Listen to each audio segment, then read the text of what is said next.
This vast ecosystem is fueled by millions of gallons of salt and fresh water flowing in and out of the harbor on daily tides generated by the Gulf of Mexico and 3 connected rivers, the Mayaca, Peace, and Caloosahatchee.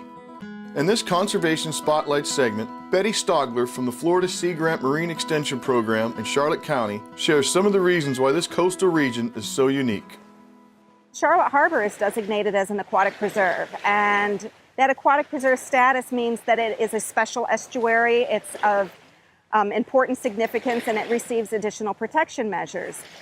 Charlotte Harbor is really unique in that it has so much mangrove. Most of our shoreline is in permanent preservation, and when you're out on a boat and you look around, you don't see high rises. What you see are the mangrove fringes, and not only is that aesthetically beautiful, but it also provides a lot of ecological and human functions. They're nursery grounds, so they support a lot of our recreationally and commercially important fish and invertebrate species, at least in some portion of their life.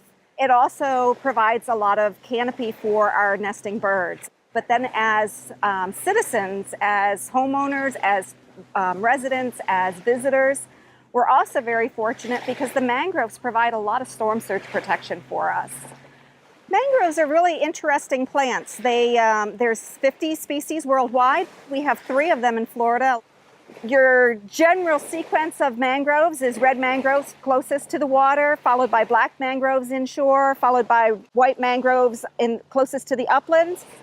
They're specially adapted to being in coastal environments. They don't need salt water, but because they can live in salt water, they have this unique niche where they can be in an area that no other plant can be in.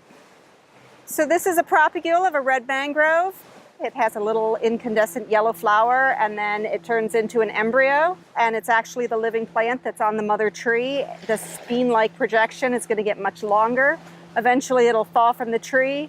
Roots will come out the bottom, and the leaves will come out the top, and at that point it's a fully functioning tree.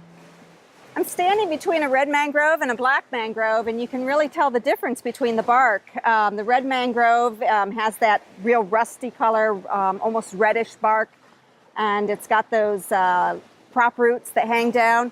Whereas the black mangrove it's more of a true tree. It's got a real defined bark system, and it actually gets its name from this black bark.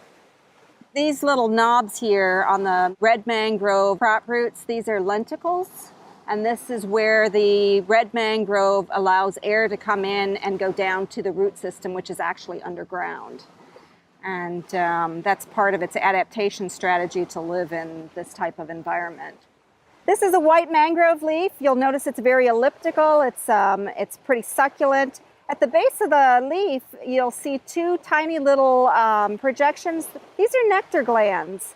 For years, we thought that these were salt glands, but in the last 10 or so years, scientists determined that these really are nectar glands for the close association that these plants have with ants and bees and other critters. People who come and visit Charlotte Harbor get to see the real Florida. It doesn't get any better than this. It's wild. It's what we have to offer.